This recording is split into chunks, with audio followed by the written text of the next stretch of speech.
যেখানে স্বয়ং রামচন্দ্র, স্বয়ং শ্রীকৃষ্ণ নিজেদের ভাগ্য পরিবর্তন করতে পারেননি, সেখানে আমরা তো তুচ্ছ মানুষ মাত্র। তারা কি নিজেরা চাইলে নিজেদের জীবন নিজেদের মতো করে চালনা করতে পারতেন না? অবশ্যই পারতেন, কিন্তু তারা করেননি।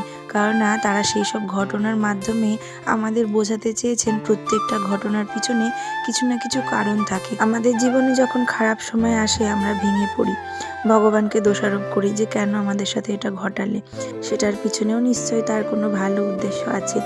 যখন আমাদের খারাপ সময় আসে দেখবে তখনই আপনজনদের ভিড়ে মুখোশধারীদের কিন্তু চিনতে পারা যায়। আবার তেমনই খারাপ সময়ে প্রকৃত আপনজন কারা সেটাও বুঝতে পারা যায়।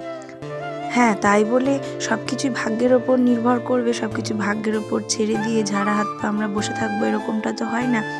আমাদের জন্য ভগবান ভালো চিন্তা, খারাপ চিন্তা, ভালো কাজ, খারাপ কাজ সবটাই ছেড়ে রেখেছেন। ওই যে যেমনি কোশ্চেন পেপার দেওয়া হয় আমাদের পরীক্ষার সময়, টিচার কিন্তু দিয়ে দেন, টিচার চান সবাই যাতে পাশ করে। এবার আমরা কিভাবে সেখানে উত্তরগুলো লিখব সেটার উপরেই কিন্তু আমাদের নম্বর নির্ভর করে। সেরকমই এই জগৎও তাই, আমাদের জন্য সব কিছুই ছেড়ে দিয়েছেন তিনি, কিন্তু আমরা কোনটা বেছে নেব সেটার উপরেই কিন্তু আমাদের ফল নির্ভর করবে, সেটার উপরেই কিন্তু আমাদের ভাগ্য নির্ভর করবে। আর বেশিরভাগ সময় দেখবে আমরা যাদের জন্য কখনো কোনো স্যাক্রিফাইস করিনি, কোনো কিছু করিনি, তারাই বিপদের সময় পাশে এসে দাঁড়ায়।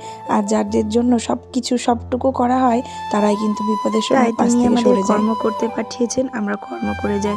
তিনি আমাদের ভালোবাসতে পাঠিয়েছেন, আমরা সকলকে ভালোবেসে যাই। কিন্তু ভালোবাসার পরিবর্তে যেখানে শুধু অবহেলা পাওয়া যায়, আমার মতে সেখান থেকে সরে আসাই ভালো। কারণ তাদের বোঝানোর সাধ্যই স্বয়ং ভগবানেরও নেই। বাকি সব কিছুর বিচারক তো ওপরে বসে রয়েছেনই।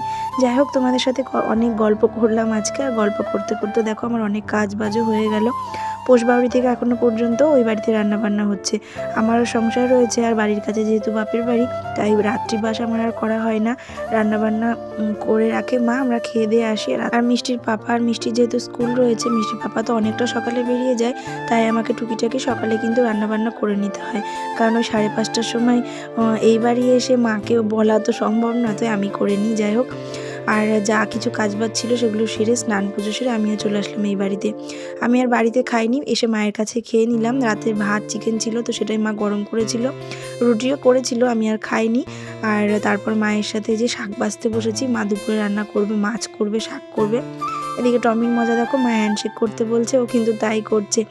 দুপুরবেলা তারপর আর ভিডিও করা হয়নি, এটা একদম রাতের ভিডিও। আগের দিন গোটা চিকেন আনিয়েছিল মা, সেখান থেকে সলিড পিসগুলো আমি তুলে রেখেছিলাম, সেটা রাতে কষা করে রান্না করছি, আর মা রান্না করছে লুচি। এটাই রাত্রিবেলা খাওয়া দাওয়া হবে। যদি